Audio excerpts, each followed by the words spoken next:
Moby Dick Chapter 80. The Nut. If the sperm whale be physiognomically a sphinx, to the phrenologist his brain seems that geometrical circle which it is impossible to square. In the full-grown creature the skull will measure at least 20 feet in length. Unhinge the lower jaw, and the side view of this skull is as the side of a moderately inclined plane resting throughout on a level base. But in life, as we have elsewhere seen, this inclined plane is angularly filled up, and almost squared by the enormous superincumbent mass of the junk and sperm. At the high end the skull forms a crater to bed that part of the mass, while under the long floor of this crater, in another cavity seldom exceeding 10 inches in length and as many in depth, reposes the mere handful of this monster's brain.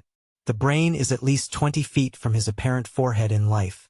It is hidden away behind its vast outworks, like the innermost citadel within the amplified fortifications of Quebec. So like a choice casket is it secreted in him, that I have known some whalemen who peremptorily deny that the sperm whale has any other brain than that palpable semblance of one formed by the cubic yards of his sperm magazine. Lying in strange folds, courses, and convolutions, to their apprehensions, it seems more in keeping with the idea of his general might to regard that mystic part of him as the seat of his intelligence. It is plain, then, that phrenologically the head of this Leviathan, in the creature's living intact state, is an entire delusion.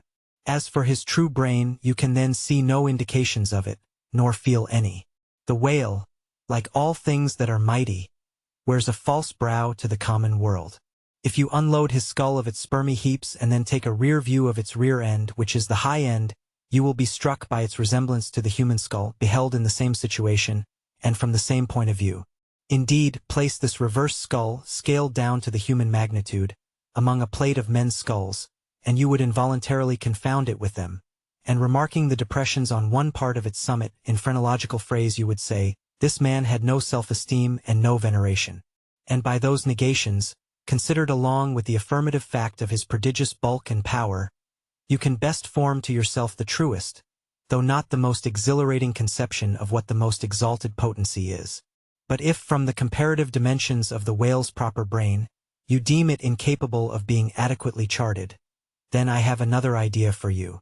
If you attentively regard almost any quadruped's spine, you will be struck with the resemblance of its vertebrae to a strung necklace of dwarfed skulls, all bearing rudimental resemblance to the skull proper.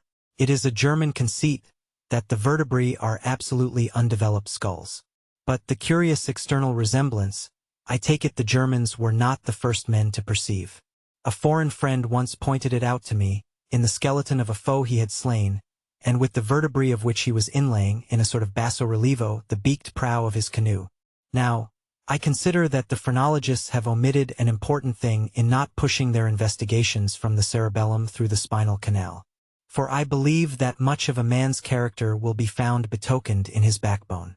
I would rather feel your spine than your skull, whoever you are. A thin joist of a spine never yet upheld a full and noble soul. I rejoice in my spine, as in the firm audacious staff of that flag which I fling half out to the world. Apply this spinal branch of phrenology to the sperm whale. His cranial cavity is continuous with the first neck vertebra, and in that vertebra the bottom of the spinal canal will measure 10 inches across, being 8 in height, and of a triangular figure with the base downwards. As it passes through the remaining vertebrae the canal tapers in size, but for a considerable distance remains of large capacity.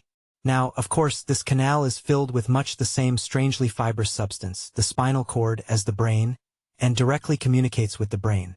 And what is still more, for many feet after emerging from the brain's cavity, the spinal cord remains of an undecreasing girth, almost equal to that of the brain. Under all these circumstances, would it be unreasonable to survey and map out the whale's spine phrenologically? For, viewed in this light, the wonderful comparative smallness of his brain proper is more than compensated by the wonderful comparative magnitude of his spinal cord. But leaving this hint to operate as it may with the phrenologists, I would merely assume the spinal theory for a moment, in reference to the sperm whale's hump.